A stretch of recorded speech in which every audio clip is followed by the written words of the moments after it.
जय राजपूताना, जय माँ भवानी। आज हम बात कर रहे हैं सोलंकी वंश के बारे में। दद्दा चालुक्य पहले राजपूत योद्धा थे जिन्होंने गजनबी को सोमनाथ मंदिर लूटने से रोका था। भीमदेव द्वितीय ने मोहम्मद गौरी की सेना को 2 बार बुरी तरह से हराया और मोहम्मद गौरी को 2 साल तक गुजरात में कैद खाने में रखा और बाद में छोड़ दिया, जिसकी वजह से मोहम्मद गौरी ने तीसरी बार गुजरात की तरफ आंख उठा के दूर दूर तक कभी गुजरात आने के द्वारा हिम्मत नहीं दिखाया उसने। सोलंकी सिद्धराज जयसिंह, इनके बारे में तो जितना कहे कम है। 56 वर्ष तक गुजरात पर राज किया। सिंध देश, मध्य प्रदेश, राजस्थान का कुछ भाग, सौराष्ट्र तक इनका राज था। सबसे बड़ी बात तो यह है कि वह किसी अफगान और मुगल से युद्ध भूमि में हारे नहीं, बल्कि उनको धूल चटा देते थे।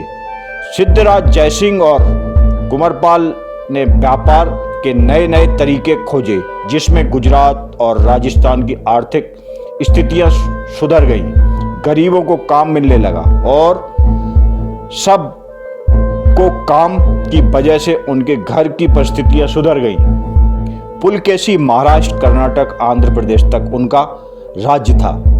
इनके समय भारत में ना तो मुगल आए थे और ना अफगान थे।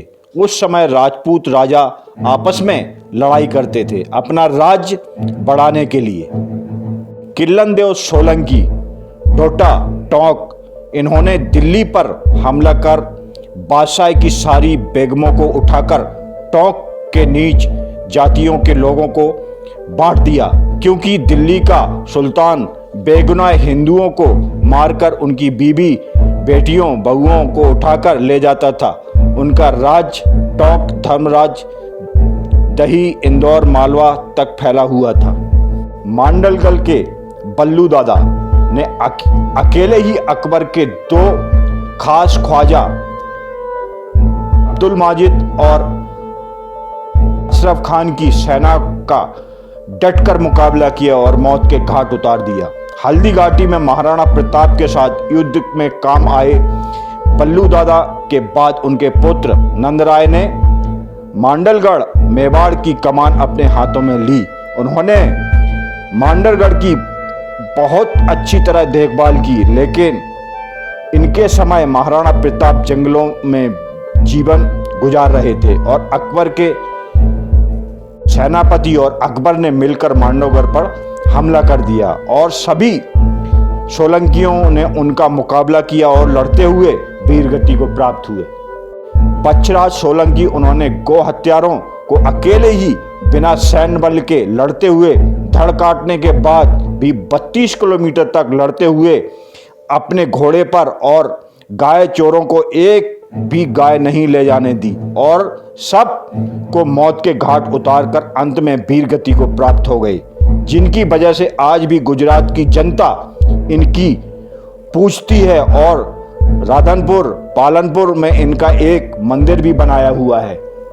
भीमदेव प्रथम 10 और 11 वर्ष के थे तब उन्होंने अपने तीरे अंदाज का नमूना महमूद गजनबी को कम उम्र में ही दिखा दिया था।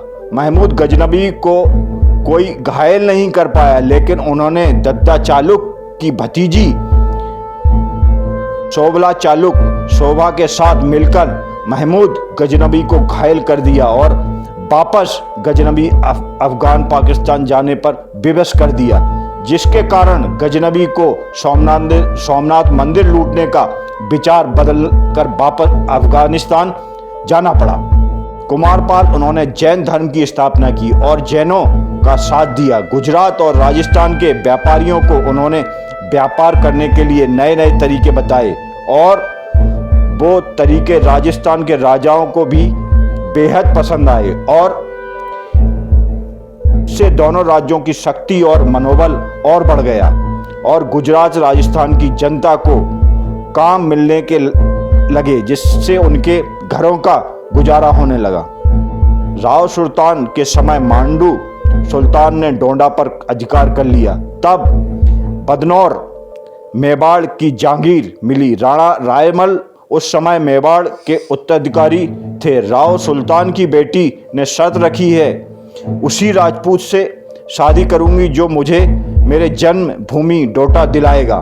तब राणा रायमल के बेटे राणा पृथ्वीराज ने उनका साथ दिया। पृथ्वीराज बहुत ही बहादुर था और जोशीला बहुत ज्यादा था। चित्तौड़ के राणा पृथ्वीराव सुल्तान सिंह और राजकुमारी ताराबाई के डोंडा टोक पर हमला किया और मांडू सुल्तान को ताराबाई के मौत के घाट उतार दिया और डोंडा पर फिर से सोलंकियों का राज कायम किया। ताराबाई बहुत बहादुर थी। उसने अपने वचन के मुताबिक राणा पृथ्वीराज से विवाह किया। ऐसी सोलंकी राजकुमारी जो सत सत नमन। यहाँ पर मान सिंह और अकबर खुद आया था युद्ध करने और पूरे टोका को 1 लाख मुगलों ने चारों ओर से घेर लिया। सोलंकी सैनिकों ने भी अकबर की सेना का सामना किया और अकबर के बहुत से सैनिकों को मार गिराया और अंत में लड़ते हुए वीर गति को प्राप्त हुए। जय मां भवानी, जय राजपूताना। क्षत्रिय धर्म युगे होगे। कैसी लगी आपको ये वीडियो? कमेंट बॉक्स में जरूर बताएं। लाइक करें, सब्सक्राइब करें, शेयर करें। धन्यवाद।